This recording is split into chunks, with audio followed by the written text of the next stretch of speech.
Welcome back to the Stay Broke podcast. Today we're joined by Tanishia Butler, the owner of Qwik Pack Ship in Wake Forest and an active leader in the Wake Forest Women in Networking community. Tanisha has built a reputation for exceptional customer care while supporting countless local entrepreneurs through her business services and her networking leadership. Her journey is a great example of what consistency, community, and smart operations can accomplish. I'm excited to dive into her story and the lessons she's learned along the way. Tanisha, welcome to the Stay Broke podcast. Thank you. Thank you for having me. Absolutely. So we just kind of like to start with, who are you? Like, where'd you come from and how did we get here today? Yeah. So I'm originally from California, born and raised, Central Valley near Fresno. So grew up there my whole life, moved to San Diego for college and met my husband there. And we had 3 children there. So they were all born there.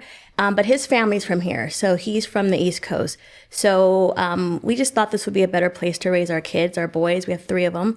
And so I think 2002, when my youngest son was 1, we moved out here right around this time, around Christmas time. So it was, it was definitely, we did by car with 3 littles. I think my youngest was 1, my oldest was 3.5. So we drove from California to North Carolina and we ended up here on New Year's Eve, and we've been here ever since. So about 21 years ago.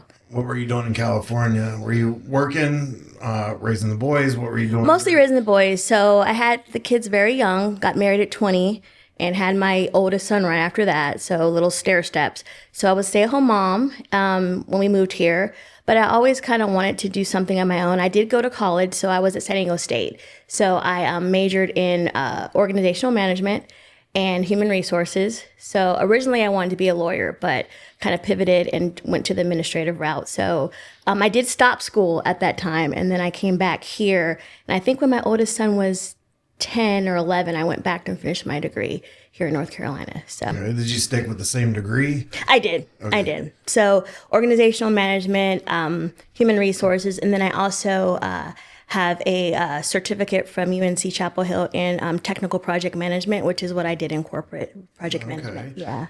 How do you feel about that specific educational background? Do you feel like both of those have been useful? And what is the organizational management? It's all about processes and procedures, which is what I do every day in the store. Very streamlined project management, keeping everything in line and aligned. So it's interesting when you have a degree and you go in one field, but then doing shipping, it's very much aligned with what I know.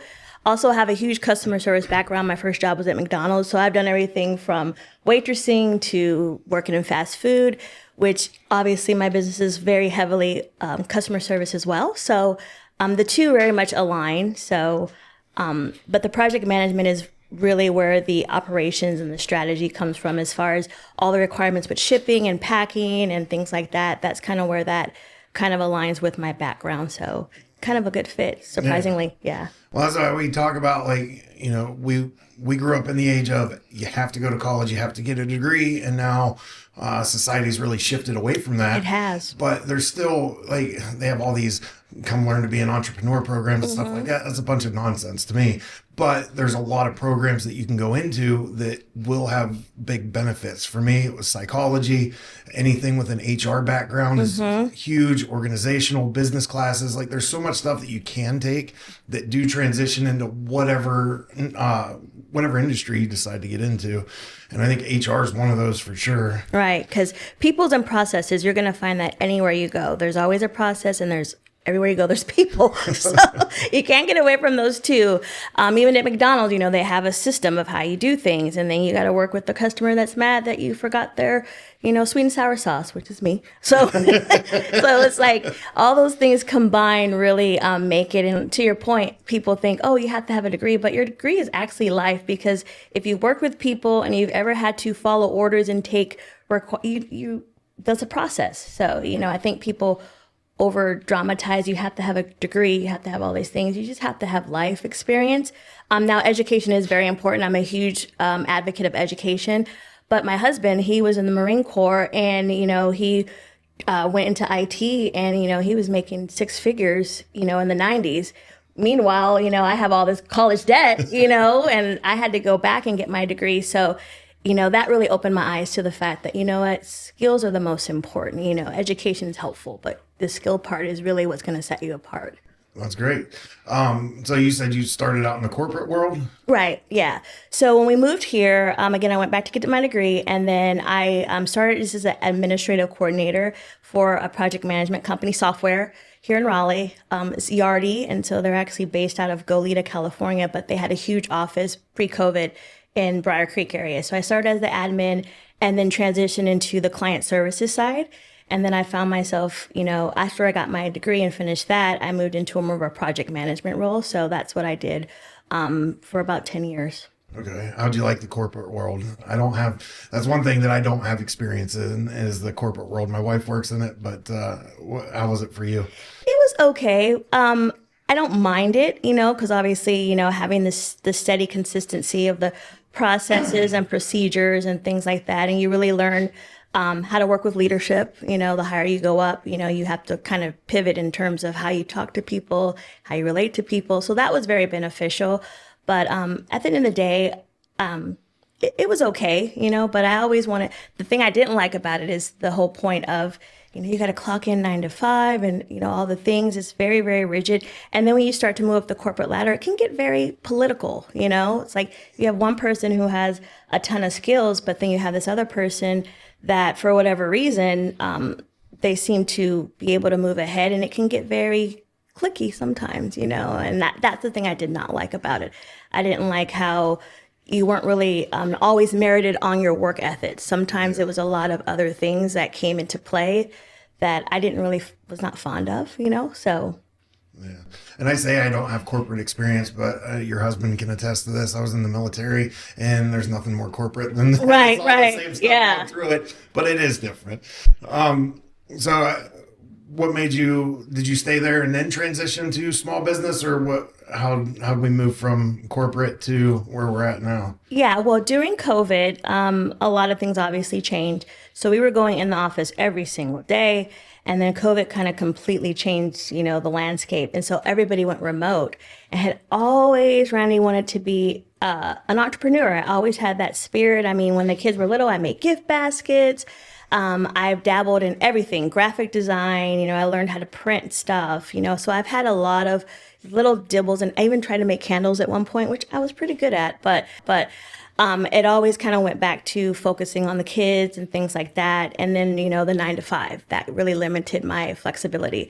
So when we all went remote, that was kind of like my shot. At this point, my youngest child was about 20. And so all the kids were grown, we were remote, and I thought, you know what, this might be my opportunity to still work remote, and maybe use them to help me start this business. So that's what I did. So I found the space, I connected with this company for shipping and packing, because I wanted something that wasn't going to take me 8 years, 10 years to try to ramp up. Sure. So I kind of looked, what's a practical service that I could offer here in the local community?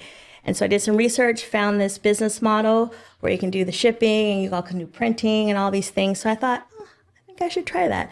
So went straight into it, got the lease, signed the contract, and then we opened in April of 2023.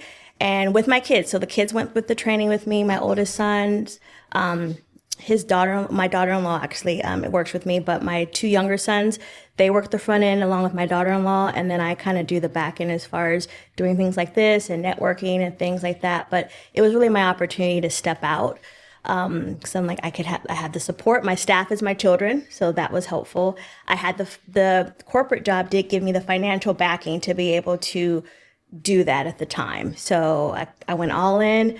Didn't cash out, but I maxed out my 401k and just said, let's do this. So yeah. That's how we got here. Awesome. Especially to take your family along. Yeah. That makes it so much more worth it. Right. That's cool. So you hit on something that we keep talking about that I think is super important. You said you started making candles, trying a little of this, a little of that. And that's what a lot of entrepreneurs do. They're like, oh, I want to go into business for myself. Let me just create a product and then try and sell it. Right. But they don't know who they're selling it to. Nope. But the most important thing about starting a small business is find a problem, create a solution. That sounds like that's exactly what you did. Right. Yeah. Yeah. This is going to sound funny, but there's a line because, I had little, so all Disney, Marvel, all the things, and they're all boys. So I know everything about Star Wars to Marvels, all the things. But when they were little, Disney, and there's this one movie, it's called Robots. I love that movie. And there's a line in the movie where he says, see a need, fill a need. Yeah.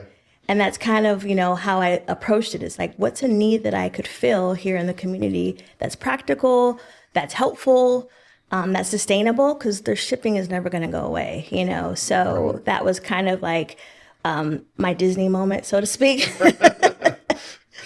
Yeah, I follow him too, Mr. Bigwell. Yeah, Mr. Bigwell. We did a video on him in here too. I love that. But it stands true. It's again, creating a solution for a problem. That's how you find sustainability. Right. Then you automatically know who your customers are. Right. Whoever's having that same problem.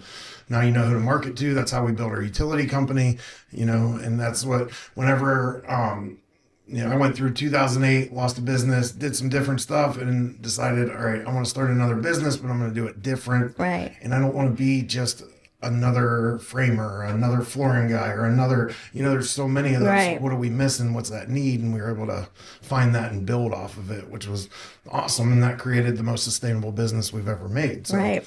It's the other thing I want to get into is the Qwik Pack and Ship. It's a franchise. It's not, which I get not? I get that question all the time. Okay. It's actually, which I didn't know what this term was until I got into the business. This is what's called, my particular model is a turnkey business. So as opposed to UPS, FedEx, where it is a franchise, so you have to send them P&Ls, you have to pretty much, unless you own 2 or 3 of those, you're really paying the company. But with this model, it's a turnkey business, so they set you up as an authorized seller. So I'm not tied to any one of them specifically. So I have UPS, I have FedEx, and I have the post office. Now that does come with a few limitations. For example, with QPS, I can't do the QR. With UPS, rather, I can't do the QR codes because that's proprietary to corporate franchises.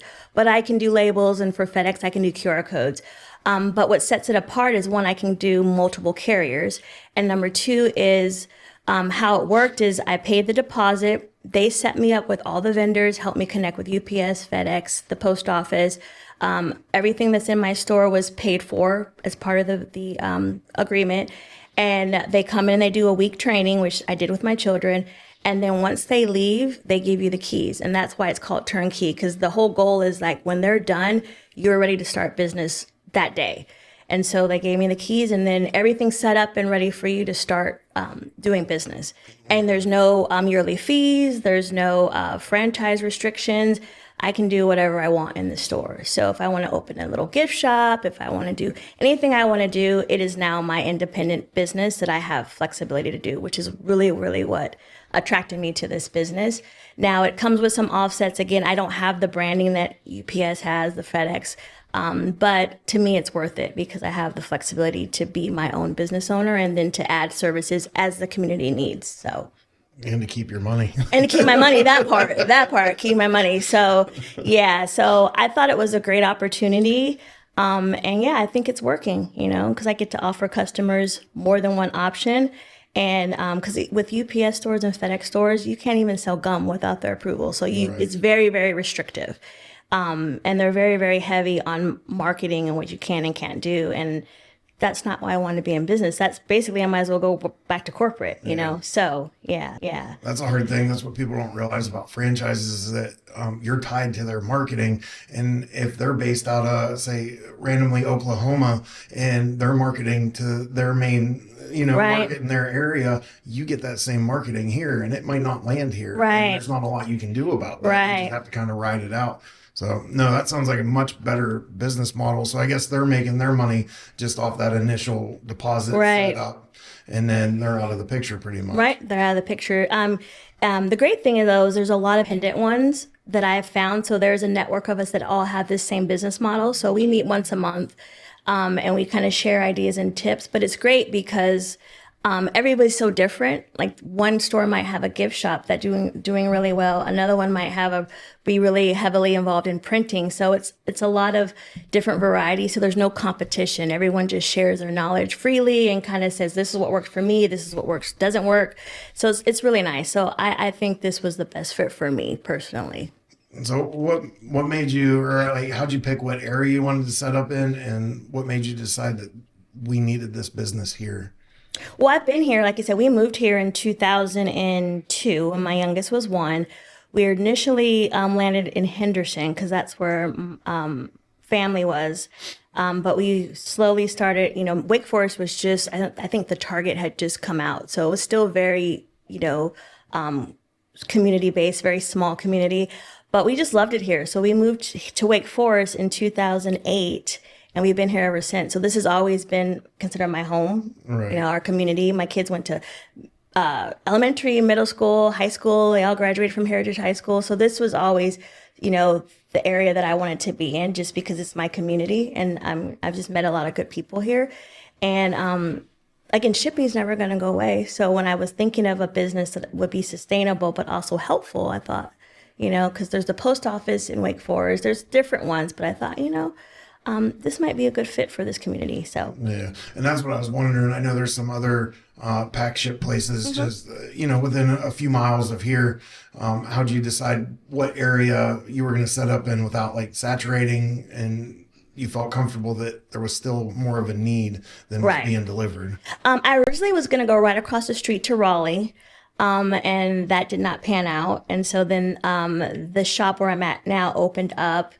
It had been a hair salon for 10 years. And so she decided to downsize. And so I saw it and I thought, And so I talked to the leasing people, and then they looked at the space. And I'm like, this is perfect. It's literally 5 minutes from my house. It's right here in a community that I'm very familiar with.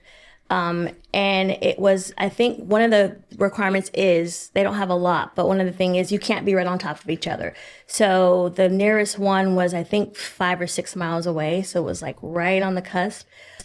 But honestly, you're here. You can go further into Wake Forest and it's like it's a whole different demographic. Mm-hmm. So even though we're small, it's very big in terms of demographic communities. So I felt like, well, this area specifically, it's right next to Walmart. It's not very saturated over here. And so I just decided, I think this would be a good fit. The post office is 10 minutes away. The UPS store is about 6 minutes away. So I kind of did the math. I'm like, well, and I have all 3. I think the nearest FedEx is on Capitol. I think there is one now in Walmart, but they weren't there when I got there. But yeah, but I thought in general, it's a good area. So that's great.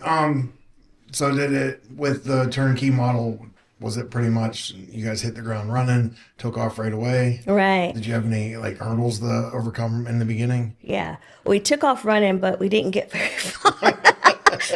That's the whole part of being independent, because as I said, I was happy that I was not tied to any of the franchises. But then the downside of that is there's no playbook.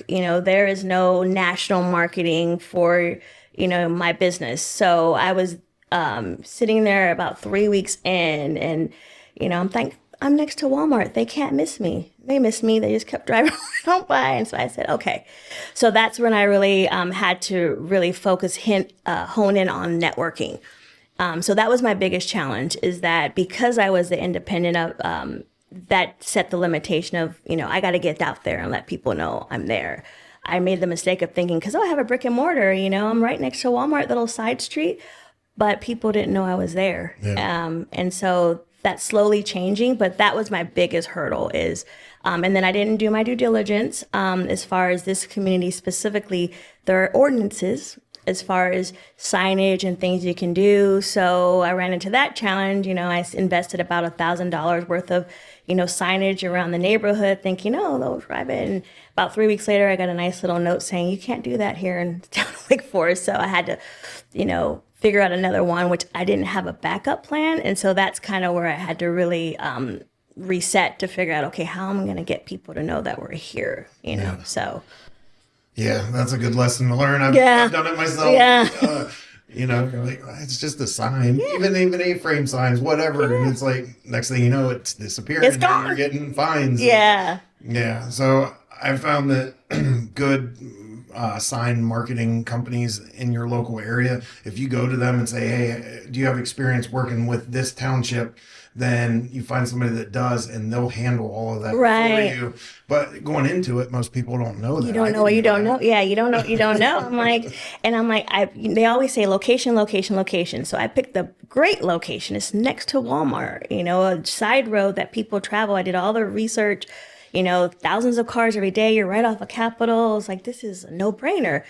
But I didn't do the detail part of it. It's like, but you're actually in the town. There's different ordinances that but we made it through. But that was my biggest challenge going into it, because I was like, oh no, what am I going to do now? And I was not anywhere on social media doing anything actively, which would be the one thing, if I had to do it all over again, I would have definitely been more in the community even before I opened my store, going to networking, connecting with people in the community just to say, hey, we're coming. And I didn't do that. And so I kind of was a little setback for me, because I thought my signs were my ticket and they weren't. So I had to kind of start from ground zero as far as the marketing piece of it. Yeah.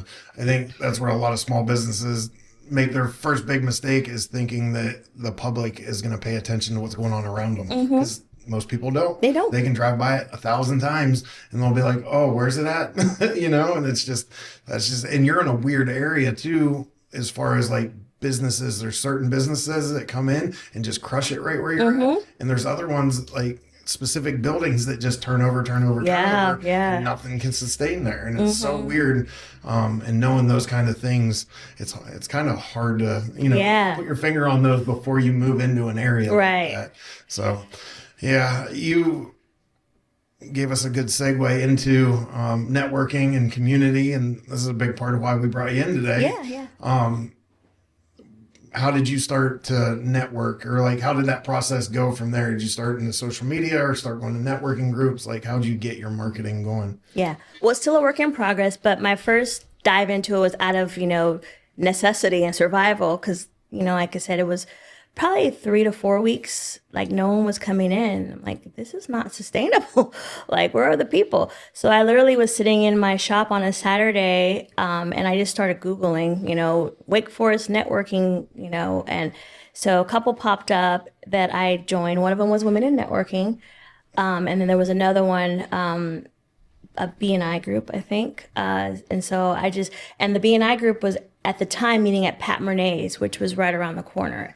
And so those are the two I'm just going to show up. And at the time, I didn't even, because like I said, I was only 4 weeks in, and it took about 6 weeks for my sign to get delivered. So that was another thing. I was just sitting there with no signage. But I decided, let me just check this networking thing out. I had never done networking in corporate. I mean, I didn't really need to. Right. So that was very, very new to me, the whole concept. So I went to that group. People were very nice and encouraging. And then I went to the Women in Networking group. So that's how I started. I just decided I'm just going to show up and see what this is all about.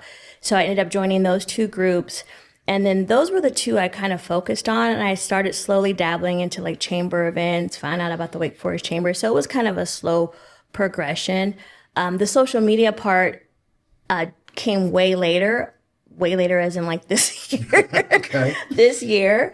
Because I did partner with an operations consultant. And so she had been, really, really encouraging me to get on social media. I had a Facebook page, but I didn't use it. I had an Instagram account, didn't use it, not consistently. So she really was like, people need to see your face, and my whole thought was, well, I don't want them to see me. I want them to come to my store. But I've later found that you are the brand. Like, people want to know who you are before they do business with you.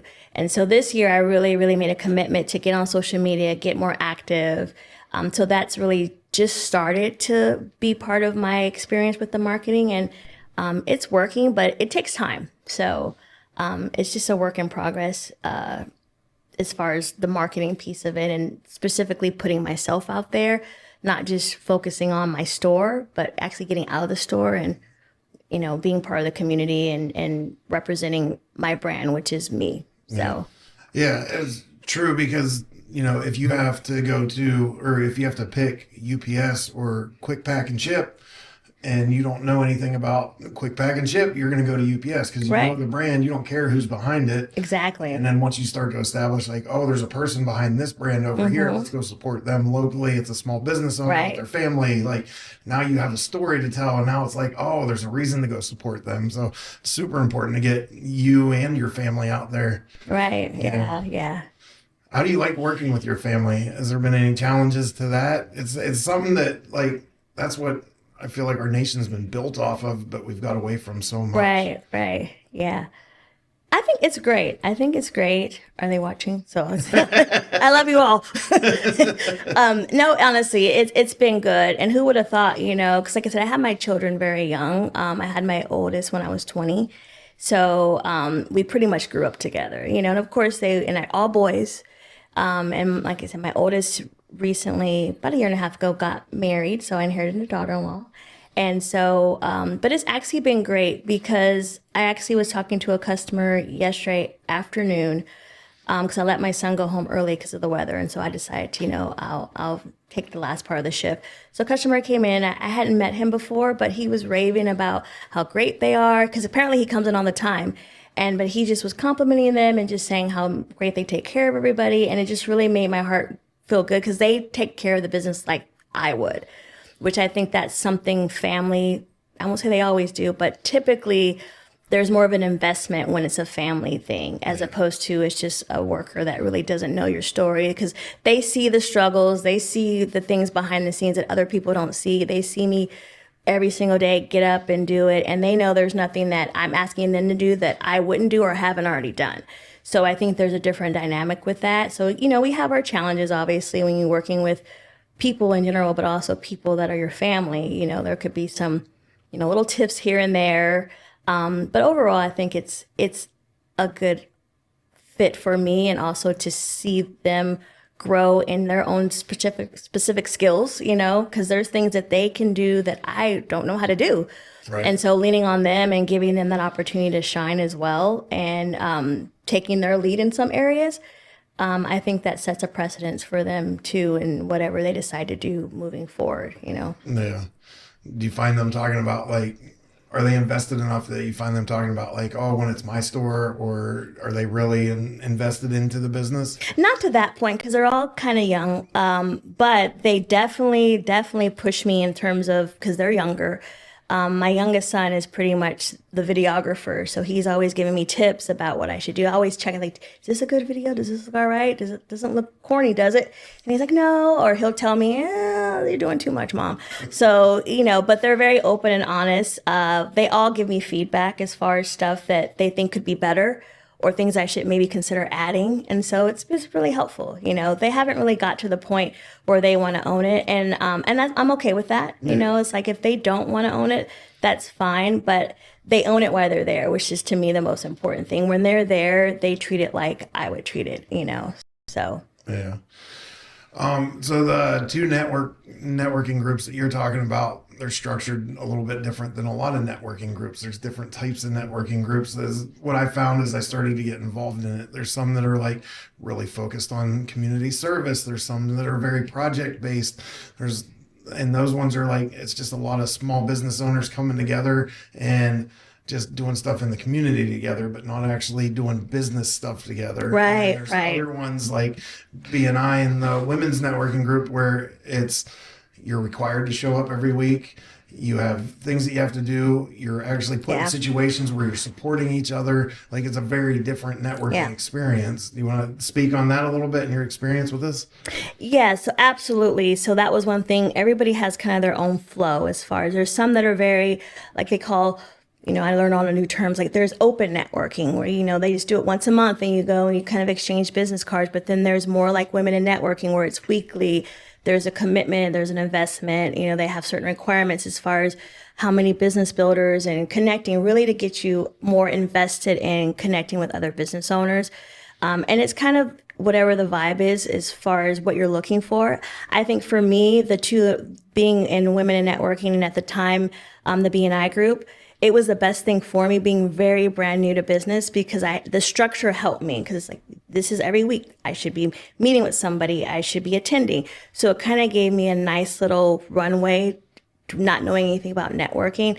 But it can also be challenging, because as a business owner, sometimes you just can't make it. So it was kind of finding my balance. So I think both are beneficial, but it really depends on where you're at in your business too. Like, I would recommend somebody new in business, definitely find a networking group that has that commitment, because it's going to push you and challenge you to meet the people, to really be invested. Because there's an accountability factor. But, for some people who've been in business 20 years, it may be more beneficial for them to do open networking, because they may only know certain people. So open networking, you meet people from all over, but you're not tied to going there every week. So I think it just really depends on where you're at in your business journey. But for me, I think both are good. For me, like I said, the structure of Women in Networking, and at the time B&I, was very helpful for me to learn what meeting like business builders and attendance, and making that commitment and making networking a priority. Because when you're in business, the business is always going to come first. But sometimes, you find that if you just are always in your store, if you're always doing the business, you can kind of, you don't scale up, because you kind of just get very narrow-minded, and you don't get out to meet new people. Because at a certain point, if you know everybody, who else is there, right. So, yeah. No, it's easy to isolate in your little bubble, and there's so many excuses to not get out and network. Right, I'm too busy, I have this to do and that to do.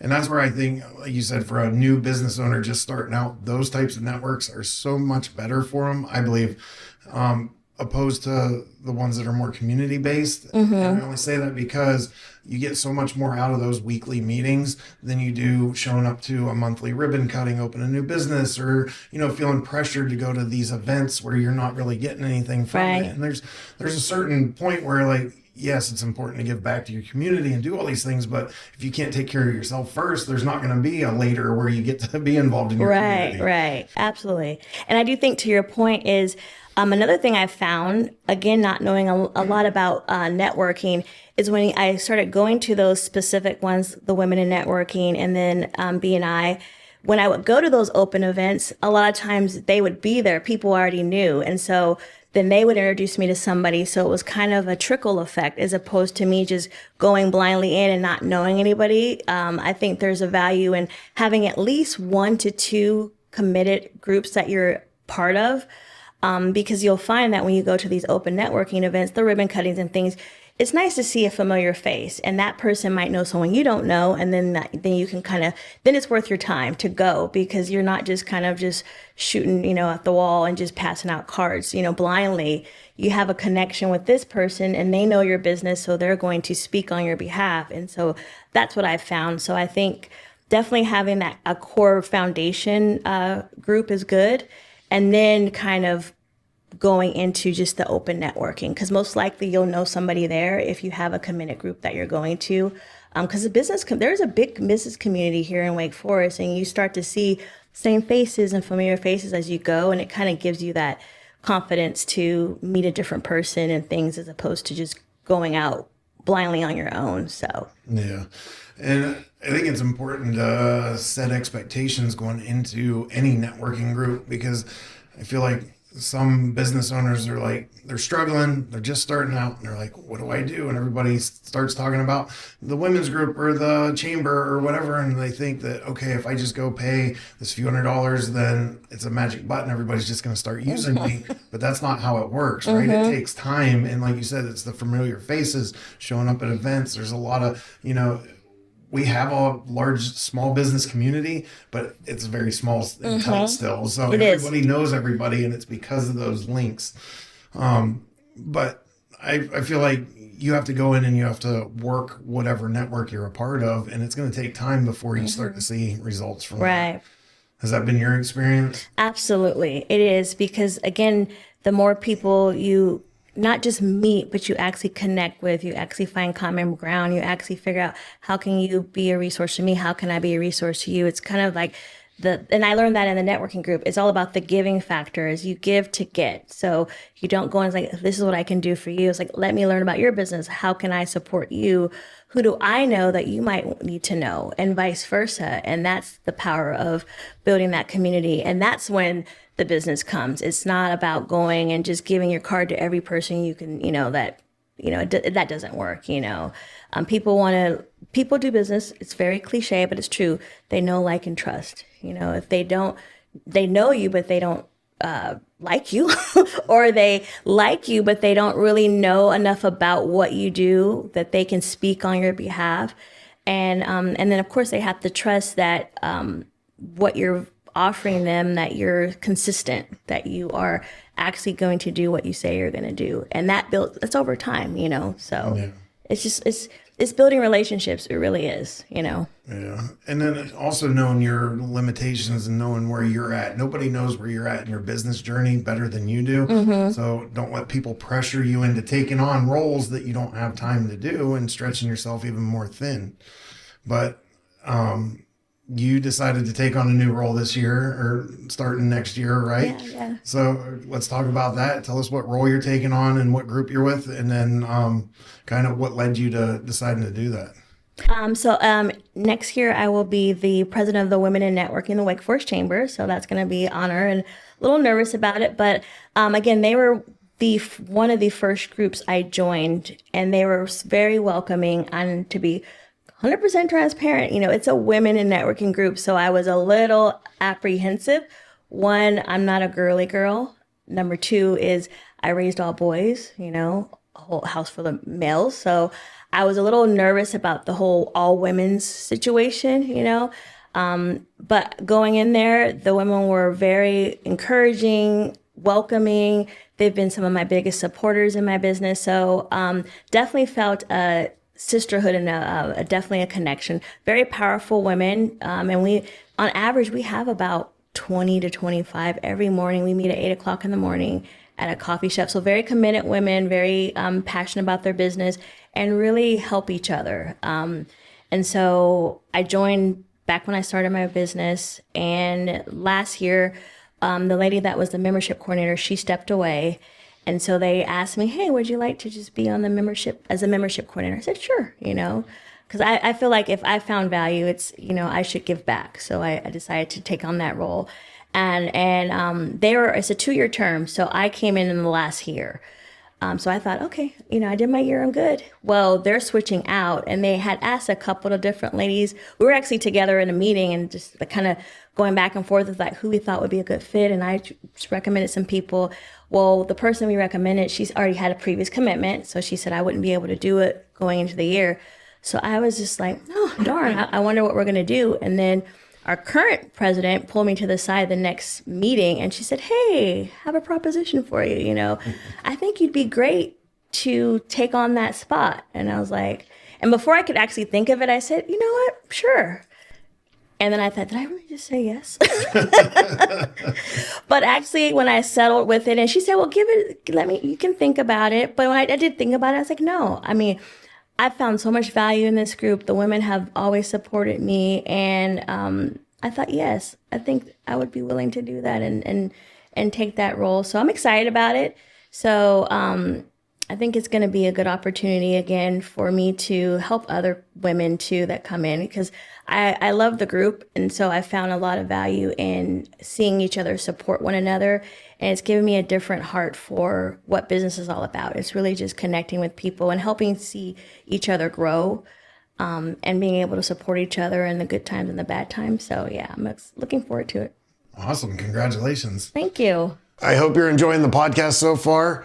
We're so fortunate to be able to book such amazing guests, but booking a guest every week is proving to be a real challenge. And one of the biggest things keeping us from continuing to book amazing guests is they're waiting to see our channel get a little bit bigger and for the interviews to get shared a lot more. So please help us out just by giving this a quick share. If you're enjoying the content, give it a like. This will help get this story out to a lot more people and help us to continue to book amazing guests so we can keep bringing this info and entertainment to you and doing the most we can with this opportunity we have. Thank you. Enjoy the rest of the interview. would you like to talk a little bit about like how you get involved, where you guys meet at, like kind of the process for joining the group? Sure. So, as far as how because speaking on networking, which is different things I learned. So there's open seats and there's closed seats type of networking. So open is when you just go and you can have 10 realtors in the group. But then there's closed, which is what women in networking is. So it's closed seats. So you do have to apply. We don't like to have, if we have a realtor in a group, we wouldn't accept another realtor, but we do a mortgage lender. So it's a closed seat in that way, which I think is great because you really, they become the go-to for that particular industry. And, you can really get to know that person and their brand. But we meet every Wednesday at 8 o'clock at Wake Forest Coffee Company. And the owner's been very gracious. I don't know how long they've been meeting there ever since I started. But great organization. Again, we typically run about 20 to 25 ladies on a Wednesday. So really good group, strong group of women, very active in the community. A lot of these women have been in business 10, 15 years, and they've been part of WIN for 10, 15 years, and there's some newer ones. I'm actually one of the newer people in the group. I think we actually just had a couple ladies join, but yeah, it's been a steady, consistent source of support and good challenge for me just to be part around women who are constantly pushing themselves, supporting each other, and just killing it with what their industry is. So awesome. So with those types of networking groups, it's not like, okay, I'm going to join and then I have to show up every week or they're going to kick me out. Like there's other things you can do, replacements or right. Talk a little bit about that. Yeah. So there's subs, so obviously if you bring somebody in that'll speak on your behalf, that's not counted as an absence. And that's good for the other person because that gives a person who maybe is kind of putting their feet into the networking, they can kind of see what it would look like. So it's a good opportunity for a sub to come in and visit and talk about their business.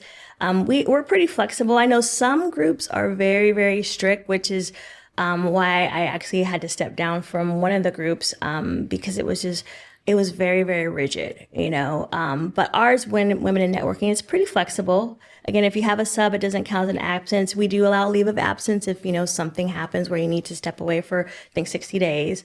And there's always flexibility as far as letting the leadership know if you're having a challenge or things. But I think life happens. And one part about being a business owner, some things happen in business where the business does come first. At the end of the day, you do have to take care of your priorities. So I think this group has been very helpful and for me and being flexible with that, but still holding you accountable. So, if you do miss so many, we do send you a warning letter and things, but I've not experienced it to be rigid or something where it's too much, Right. Yeah, I know Jen's substituted a couple of times. I think maybe for you once, and then for another friend of mine, she's went a couple of times for her. And she's always had good things to say whenever she's come back from those meetings. What are some of the biggest lessons you've learned as you've found yourself in leadership? Like moving into leadership positions in your business or in the community as you've gotten more involved? Biggest lessons I've learned is just know who you are in terms of what you stand for, and don't be afraid to be your authentic self. When people say you need to be all in a business, for me, all in, I've learned, is be all in with who I am authentically, not just all in financially, of course, but all in with who I am as a person, because again, people want to know you are the brand. I am a mother, I am a wife, I am in the community, I'm a sister, I'm all of these different things. And so that's part of who I bring to my business, and that's okay. I think I'm hilarious and funny. My kids tend to disagree, but I'm funny. I have different quirks, and that's okay. Like, be who you are. I think that's my biggest lesson. Going back to the social media thing, that was my biggest terror, is like, I felt like I had to fit this certain box if I was going to be on camera and if I was going to talk.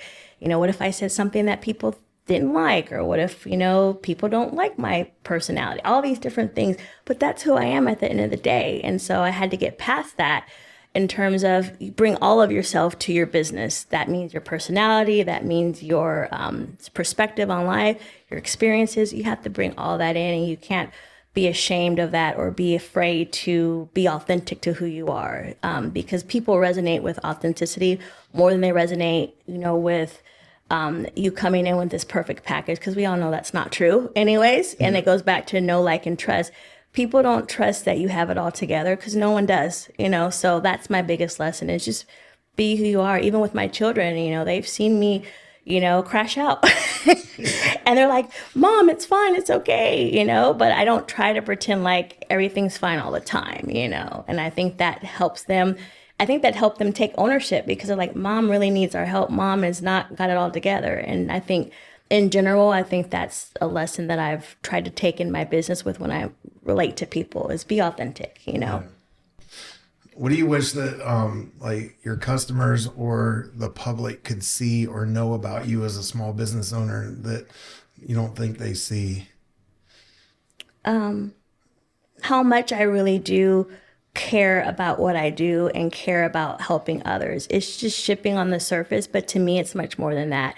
It's being able to be a part of a community that has given so much to me and my family over the 20 years that I've been here. And so to me, it really matters whether it's shipping a package or making a copy. It's like having the opportunity to be part of this community and to give back really, really matters to me. And so I do my best to show that in how we treat people and the service that we offer. But to me, it's not just about the boxes and the shipping. It's really about, I get to be part of this community that, 20 years ago, I just was a mom with little kids, and I've now gotten to be a part of this bigger picture of a community that's really helped make my family what it is. So yeah, I think that's the biggest thing that people maybe don't know. I hope to show that in how we treat them, but yeah, that's really important to me. I think there's a lot of preconceived notions from people that have never dabbled in small business or anything like that about every business owner. We all get put together in a group and we have no problems and we're all lucky, and it's part of what we're trying to do here is shine a light on it. And there's no story that I've come across yet that's really actually like that. It's everybody has their own journey and they all have their ups and downs for sure. Yeah. And it's not easy. Right. It's not easy. The amount of time and effort, and we try and make it look easy. Yeah. Yeah. But it's not. It's not. Yeah. It's not at all. Yeah. So you talk a lot about consistency. What are some like good habits that you use to stay consistent? I try, to stay on task as far as calendaring. It's a work in progress, but try to stay calendaring and really just making sure I keep the priorities in place. As far as I went down the rabbit hole of wanting to go to every single networking event. I need to be everywhere all the time. I cannot. So really finding balance is the biggest thing that kind of helps me stay consistent, is staying in balance. I can't do everything. I'm only one person. And so just being honest about that and just, okay, these are my staples that I'm going to do, work. These are my core business meetings. And then from there, kind of fill in the gaps, but just having a consistent foundation and not trying to keep adding stuff to my plate, because as an entrepreneur, I'm sure you always have like these bright ideas, what if I added this? What if I did this? You see somebody do something super cool. You're like, I think, and then you start going down that cycle. So I had to rein it in. Like for me, it's like, make the main thing the main thing. Be very, very good at what I'm doing right now. Like do that at an excellent rate, then add something else. And that's probably my biggest challenge, is I can get all over the place, and it's like, make the main thing the main thing, Do you have people that'll tell you no around you? Because that's something that if I don't keep it around me, I'll go off in all kinds of tangents. So I need people in my life that are going to tell me like, no, that's not a good idea right now. Right. Yeah. All the time. Yeah. So again, I have my operations consultants, which we become really good friends.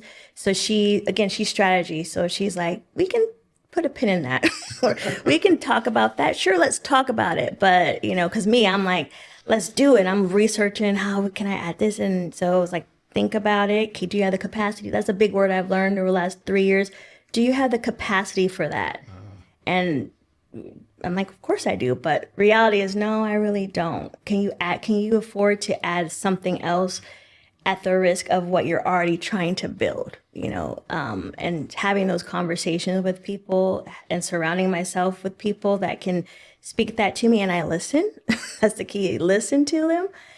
Is kind of what keeps me kind of reined in because, entrepreneur spirit, like we always have the next greatest idea ever, but can it be sustained and can you do it at the rate of what it's going to cost you for what you're already doing? And that's the thing I have to kind of think about now. Yeah. I like the word capacity because we have to, not only do I have the capacity today, absolutely. Probably this week I can handle it. Next month, next quarter, am I still going to have that capacity? That's something to really think about. I like that one. What about handling setbacks? You talked a little bit about like your signage setbacks, some other setbacks. What kind of advice do you have on like handling setbacks, or how have you dealt with those situations and keep moving forward? Just do what's in front of me, like do what's the next thing I can do? Because I am having a project management background. Part of it is you have to see the big picture. Like you have to see kind of all the different parts that have to play, and I'm very detail oriented, which is good in some regards. But then there's other times, like particularly with business, I mean, there's no one right way and there's no easy path and there's no playbook for being in business, so I've had to learn that what's the next thing I can do? Don't think about the next 10 things that I could do or not do. What's the next thing I can do? And like that usually keeps me grounded to figure out, okay, this didn't work out. What's the next thing I can do? Not 10 steps ahead. What's the very next thing that I could do to move myself forward? Because if not, I'll just stay and, I'll just kind of continue to think of all the what ifs and, what if this and well, what can you do next? And usually that helps move toward the next thing, so just take it kind of one step at a time, Take care of the things you can control. Right. Yeah.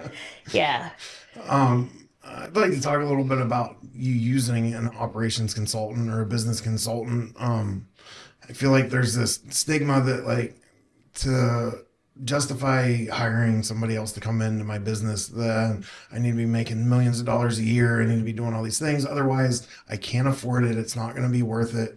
What's your experience with using a business consultant? I think you can't afford not to when you're in business. Specifically, there's core things that I think you need. Obviously, an accountant to do your books, unless you're just awesome at bookkeeping, which I am not. So there's certain things, and for me, it depends on your industry, right? Because for operations, like that was something that I didn't have a playbook. Again, I'm independent, so I'm making this up on my own and trying to run the business and trying to figure out how to be a business owner and network. I couldn't do everything, and so I couldn't afford to try to do it on my own.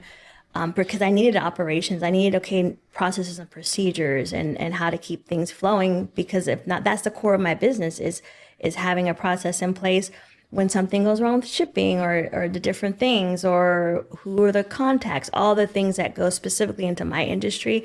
And again, I'm having to pull them on my own because I don't have anything directly from any corporate. So I was fortunate to connect with Tisha. Right when I started my business, I connected with her through a lady I met at a networking event. And so she came in and helped me kind of rein it in and really helped me set goals and what are the main core facets of my business and all those things, And so for me, it was very, very valuable and still is because it set the framework for everything that we do in our business. There's a process, there's a procedure, there's a plan. And then how are we going to get from nobody coming into your store to making X amount at the end of the year? How are you going to do that? What are the things that you can offer? How are you going to promote that? Like the whole gamut, which I couldn't have done that on my own, Yeah. And like you said, you're continuing to use her. So I'm assuming that it was more work up front. There was a lot more meetings, a lot more time, and then it transitions into a different kind of working relationship for a long term. Right. Yeah. And that's how we are now. Like we'll just do, cause she texted me yesterday and said, hey, let's touch base, because Christmas season, because the framework was put in place, and then we could get more strategic about, okay, how do we want to market for Christmas specifically? What are some services you really want to scale up and really promote that you haven't been promoting? So it went from this to kind of being able to do this, and so that was the benefit. And I think that is the benefit of working with someone that can see what you can't see, because she doesn't have the emotions I have to it. She's going to be very realistic about your capacity, what you offer, and sustainability. And that's the thing that I needed and still need. So that's where she comes in, and she's very helpful. All right. And so you connected with her through a networking group. There's so many different types of consultants out there, and with so many different backgrounds and experiences or lack of experience. I think finding somebody that you connect with, and that's going to understand your business. Like, not every consultant is right for every business and mindset. And there's so many things that go into it. What are some of the things that she offered that you're like, I know this is the right person for me? Well, she also has a project management background, so we connected on that, and just the results as far as like actual practical steps. It wasn't like just a lot of talk and a lot of big words. It was like, okay, these are actual steps. We need to do this by this date, this by this date, and having that project management background, I was like, okay, that's what I'm familiar with. So it was very helpful for me. And she was very practical. She's very practical.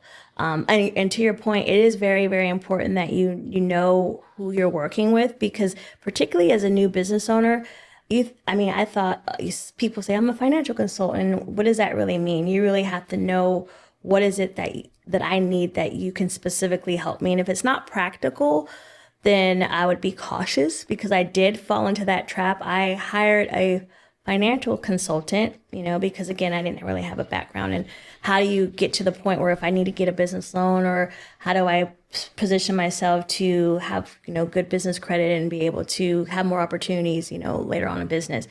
And so he sounded good on the surface, but I just paid a lot of money for nothing, nothing. And that was probably one of my biggest things. It's like, I didn't know what I didn't know. And so about a year later, thousands of dollars invested, nothing tangible that I really could say that, okay, this is where I'm at now from opposed to where we started. And then lo and behold, I ended up connecting with somebody at a networking group. And she was able to get me everything that I was looking for within 3 months. And I had been working with this other person for over a year. And so, and it was very practical, and it was very streamlined. And so you really have to be careful if they're not adding value. And it's okay to say, you know what, this is not a good partnership, So, but again, I didn't know. I thought, well, maybe eventually, maybe, they know more than me. They have all these titles behind their name, and they work with this company and this corporate and this, all that doesn't matter. Like, are you giving me what I need you to give me? And at the end of the day, as a business owner, you have to be able to know that and be able to say, I don't care how many titles you have behind your name, like, this is not actually producing what I needed to produce for my business. And so those are the kind of things you have to learn as a business, because everyone that says that they are what they are, it's not. It's like the results will show if they're actually doing the work, And they'll show quickly, I believe. Quickly, yes. And you said 90 days. And that's, to me, like, that's the threshold. If you're not seeing some sort of results in 90 days, then you might want to start either looking at yourself. Am I doing everything that I should be, that they're telling me, or are they the right fit for me? Right. And yet it's not a magic button. You're not going to see all the results that quick, but it can be anything from a change in your mindset to a change in operations to procedures. Like, there's going to be something that you're going to be seeing a difference in, no matter what type of consultant it is. It could be social media, it could be marketing, it could be any type of consultant. You should see some sort of results in your daily life within 90 days, or you really need to evaluate yourself and them, because it's got to go both ways. Right, exactly. I think that's a great threshold. That would be a great thing for a new, because I didn't know it was over a year before, and I was like, and I kept having this, the gut feeling like I don't really see anything. But again, being new, it's like, well, I don't want to be the one to tell them how to do their job. But at the end of the day, like, we're supposed to be partnering and I should be receiving some results, and what you're telling me to, I'm doing everything you're telling me to do. So it's can't be both of us. Like, I'm doing my part, and being able to have those honest conversations. That's part of being a business owner that I had to learn is you have to make the hard calls and what's right for your business, and say, okay, this is not a good fit. It's been 90 days, it's been 3 months and 6 months, and I'm still where I was when we first started working together. So, and being able to have those honest conversations, because at the end of the day, it's your business, and so what you're looking for. So if you're not seeing it, that's a legitimate conversation that you can have and not feel bad about it, know. And it's hard because when you're bringing a consultant in, again, any type of consultant, there's a certain level of vulnerability. You're letting somebody come into your life, the thing that you built, and look at it from a different point of view. There's got to be trust.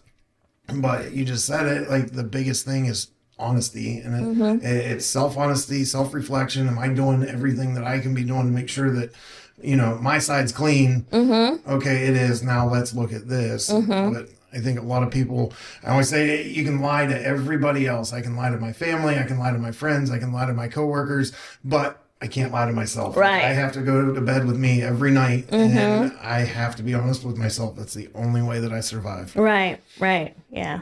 Yeah. So good. That was a good insight. I enjoyed that. We don't get a lot of people in here that have worked with consultants directly. It's one of those things that people are afraid to take that step, because I feel like for every one that's out there that's going to come in and help you, there's 10 that are looking to take advantage of new businesses starting up.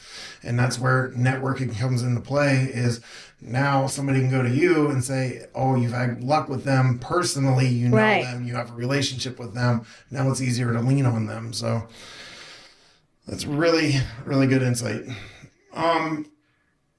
Operations and small business insights. What's some advice for service-based business owners?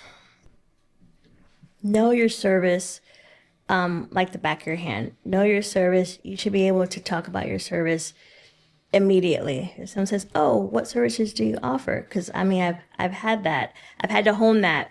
Be very concise, and make sure that it's inclusive.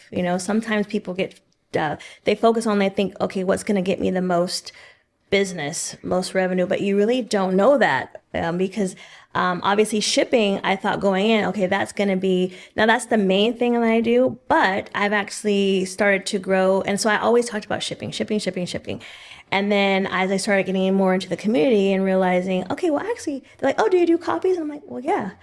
Do you do this? I'm like, well, yeah. And I'm thinking in my head, why are they asking? Because I didn't convey that, So you don't have to give them a laundry list, but be able to be inclusive into what you offer, because everyone may not need to ship. But, if you offer other ancillary services, don't assume that, okay, this is going to be what I'm going to make me the most money, or this is what I need to focus on. It's like, be very, very clear in what your services are, but be inclusive, let people know, hey, we, like you do a podcast. I was like, oh, I didn't know you do that, or for me, it's like, I do notary services, I do printing, I have mailboxes, I have a lot of other services that for a while I didn't really promote as much.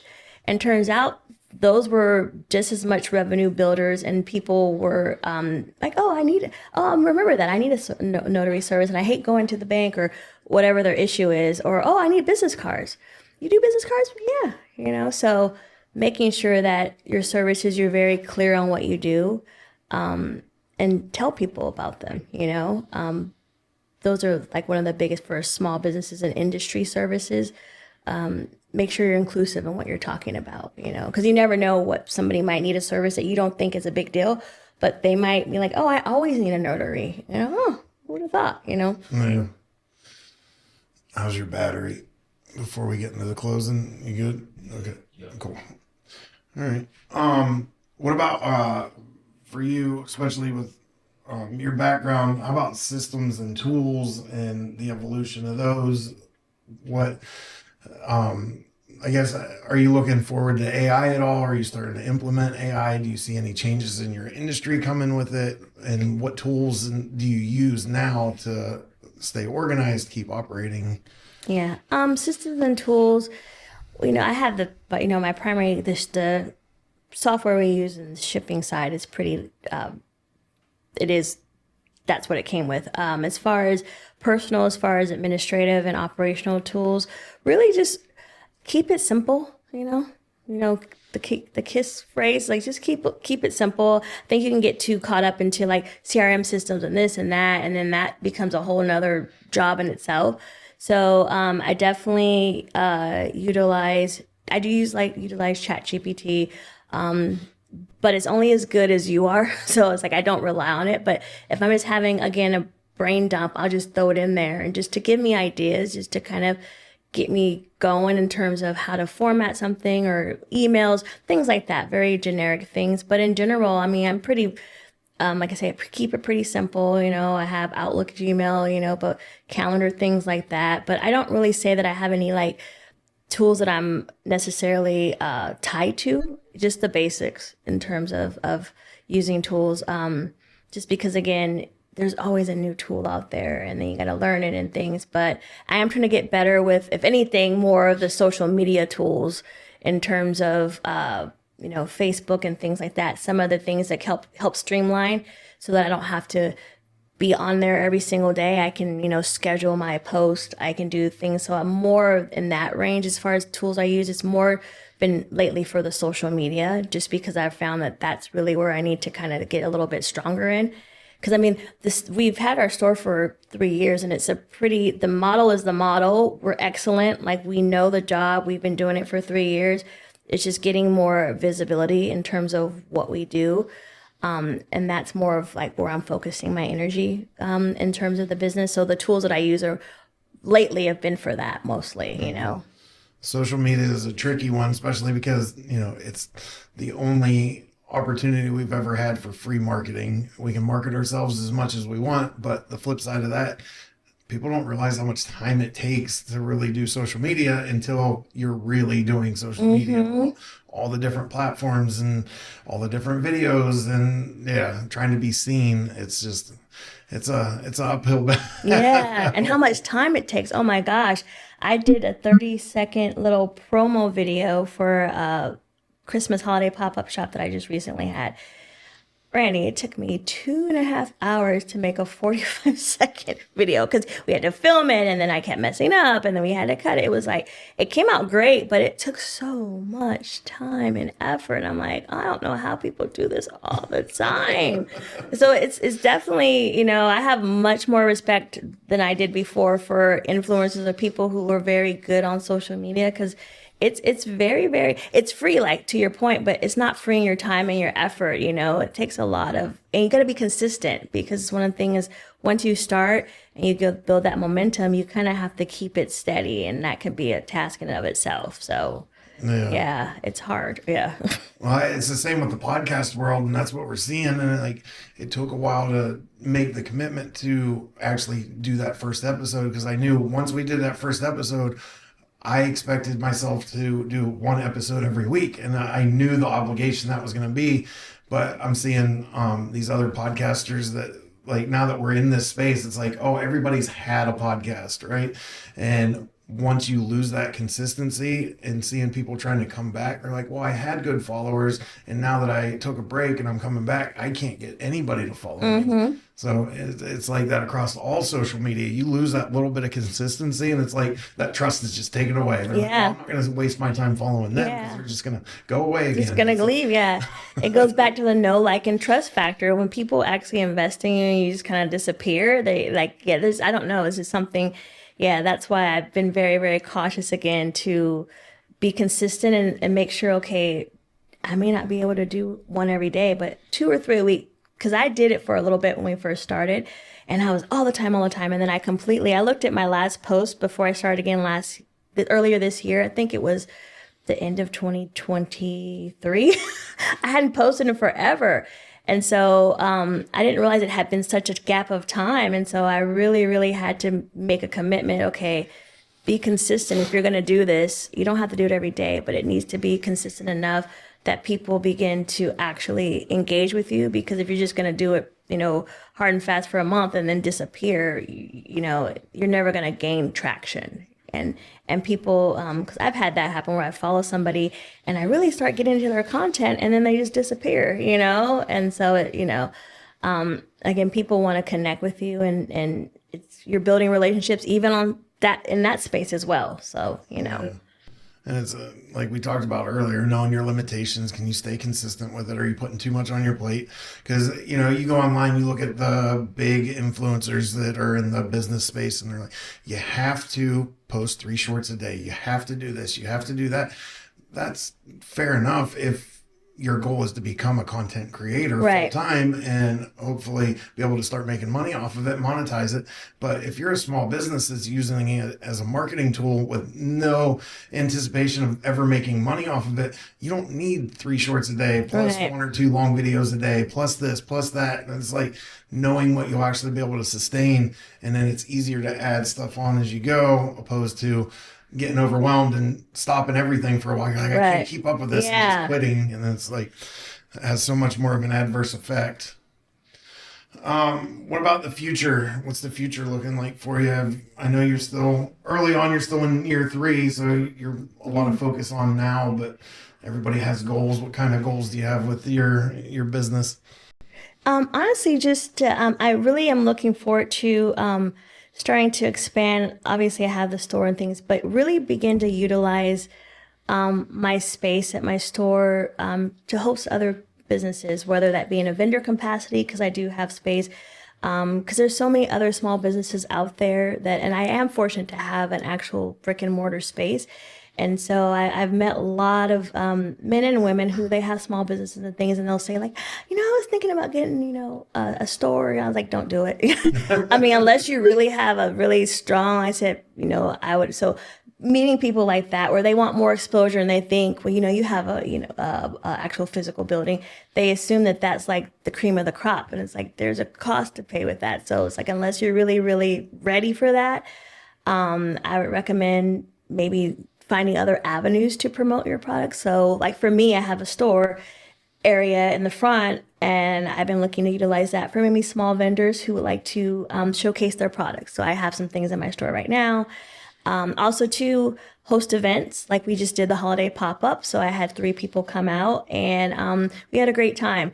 And just finding different ways to just reach outside of the 4 walls of my store.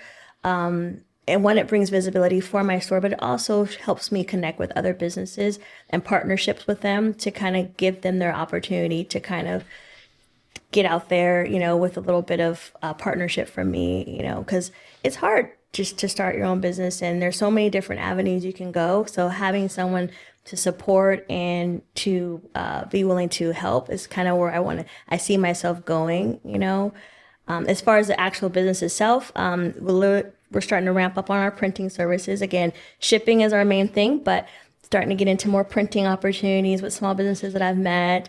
Also, notary services. So I'm a notary, and my son and my daughter-in-law are notaries. So I'm just trying to get my last son get his class in.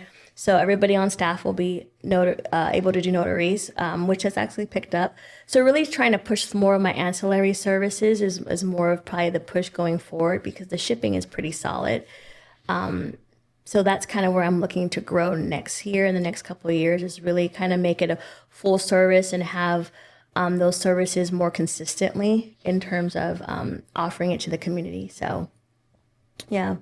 That's pretty much the main thing I'm looking for. Like I said, I'm not trying to get too far ahead, but those are still some definite avenues that I want to see us grow in the next year or so. Okay. How do you stay motivated? How do you keep yourself motivated and focused? Really at quiet time. So I'm a person of faith. And so definitely that's my time first thing in the morning, is just get in my quiet, read my devotion, and really just take some time just to be quiet and just be at peace before my day gets started.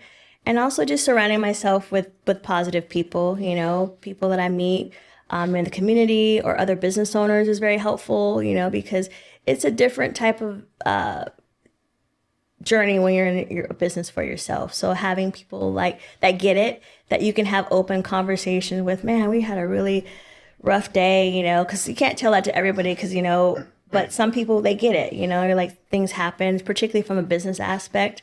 Being able to have those open conversations with people that are like-minded, that they're not going to be like, oh, the business is, you say something and then they think the business is crash and burning. Like, no, I'm having a bad day, but they get it. Cause you have those days where you're just like, man, why did I even do this? How did I, and then there's days where it's like you're on top of the world. So having just those people to keep you balanced, but that you can have open conversations with that get it.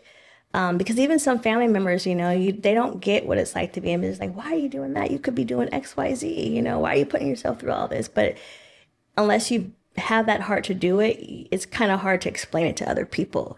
So being around people that get it helps, kind of keeps me motivated and not kind of get in my own head sometimes. So I think the other side of that's important too is being able to tell people about the good stuff without feeling like you're bragging. Right. That's actually too. I've hit some big milestones that I never thought were possible. And it's like, who do I go tell? Because like I start telling people, you start talking about our overhead and our annual revenue. And it's like, now I feel the judgment from whether it's family or friends or whatever, but having people that run a business that know about the ups and downs and that you can have real high highs and you gotta, kind of, I'm terrible about it myself, but you have to celebrate the little achievements and the goals and, all those things. And without that, it gets lonely. It does. Yeah. That's a great point. Yeah. Because even me, I do struggle with that because, I have really, really great days in the store. And it's like, who do you tell, And then there's other days. It's easy to talk about the bad days. But then when you do really good things, like even, given the opportunity to be asked to be in leadership president, I didn't, I was kind of like, nervous to be like me, because that's a great opportunity. But again, you kind of feel the judgment or like, I don't think I'm better than you, but it's like, it's not that, but it's like, that's an honor. And that's something that, I should be proud to talk about, so, or you have a great day, or you get invited to be on a podcast, or all the different things that come as part of the journey, good and bad. It's like you should be able to celebrate that. So I am trying to learn to do that as well. It's to take opportunities like this, because for me, I'm just like, well, I'm just trying to, do my thing and have a little small business with my family. But at the same time, those opportunities are also part of the journey too. So be proud of those and embrace those, and don't be ashamed to, tell people. It's like, yeah, I was on a podcast, like, oh yeah, and be okay with that. So yeah, that's a great point. I'm trying to get more into that vein of celebrating the wins and celebrating that, what, I am a business leader in the community. And so that's nothing to be ashamed of. And it's nothing, I'm not bragging about it, but I'm using this as a platform to help other business owners. And so when you know why you're doing it, I think it kind of takes the sting off. So I'm just trying to always focus on, I know why I'm doing it. I know what my passion is, and I know how hard it is to be here. So enjoy it, Yeah, absolutely. Before we move into our kind of closing, we have some, we'll have some rapid fire questions and kind of wrap things up. But I just want to make sure that we didn't miss anything or we didn't skip over an important part of your journey, or if there's anything else you want to talk about. I don't know. I think we've done good. It's been a different journey that I've had, but I'm really, I wouldn't trade it in for anything. And just to think of where I came from, first person in my family to graduate from college, it's like I come from very blue collar family. My mom had me when she was 18, and they never went to college, but they always were hard workers. And so I will look back on, where I come from and how I got here. It's just been I just feel very blessed, and I thought I was the only entrepreneur in my family all this time. And I always just wonder, where did I get that from? Why? Because I've always had that spirit in me. But as I've gotten older, looking back on my life, my great grandma, she had a 6th grade education, sharecropper. She, California, she raised 12 children, and she made her living cleaning houses her entire life. That's all I knew her to do. And when she passed away, she bought a home though in the 60s or 70s in California. House was paid for by the 80s. My grandmother actually lives in the house that she that same house to this day. But looking back on it, she was an entrepreneur. She cleaned houses for a living, but she had clients. She had people that love her. She would always get Christmas cards and things like that. But I never realized that she was an entrepreneur. She just basically made her living and raised 12 children off of cleaning houses. With no education, no formal training. She just had that spirit of hard work, and she was great with what she did. People loved her. And so that always makes me think about, it's not always the things that you have in terms of education or opportunities, just like using what you have and making something out of it and then leaving a legacy. Because again, my grandmother lives in the house that she paid for 40 years ago. And so I always reflect on that's always my goal is I want to leave that type of legacy for my children. If nothing else, that they'll see that, hey, mom went out there and she used what she had and she did the best she could, and we want to do the same. So, yeah, that just, now that I'm older, I can reflect on that as far as really what it took her to do that as, a woman, a Black woman, with no education, 12 children. And basically all she had was, her hands and hard work. And she built a whole legacy that she left to her children and grandchildren. So, yeah, that's kind of what I aspire to be. That's awesome. Rapid fire question. All right. Best business advice. Be yourself, be authentic, and be all in. Oh, I like that. Biggest mistake. Not being all in.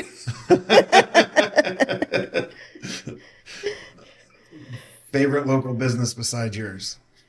Oh, you said besides mine. A couple. So Wake Forest Coffee House, they're excellent. I think they're family owned as well. Norris Brewery, they're actually a really good place. They have I don't know if you've ever been there, but they have the seating downstairs, and so we meet. We have the group I'm in right now. We meet there, and so they've been very gracious to host us there. And actually, my new favorite is Bird's Nest off of Heritage. They have like a little area where they do cocktails and stuff.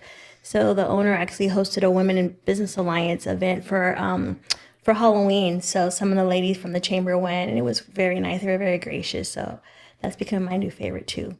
Okay. I think that's the second time that one was mentioned, right? Mm-hmm. I haven't been there yet. Yeah. All right. What do customers misunderstand? Oh, I already covered that one. I think that's really it. So tell us where you're located, where people can find you, how they can follow you on your social media. Okay.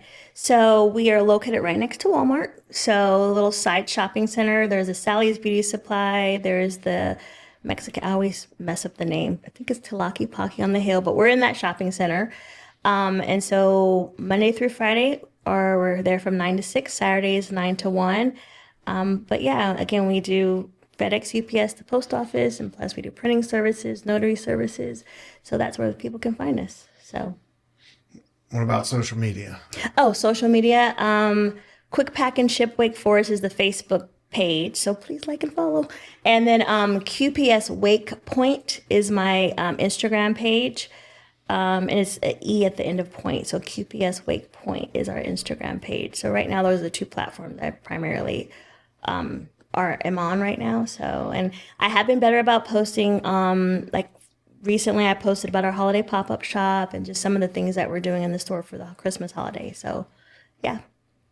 Awesome. All right. Well, we like to end every episode the same way, and it's going to be asking the definition because once I figured out mine, it guided me in business and in my home life. How do you define success? Oof, I don't know. Give me a second. Yeah, we don't give this one ahead of time. I was like, you didn't give me this ahead of time. I define success as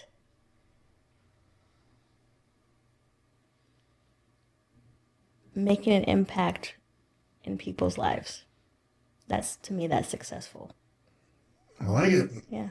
No better way to end it than that. Thank you so much for coming today. Thanks for your time. Awesome. Thank you so much.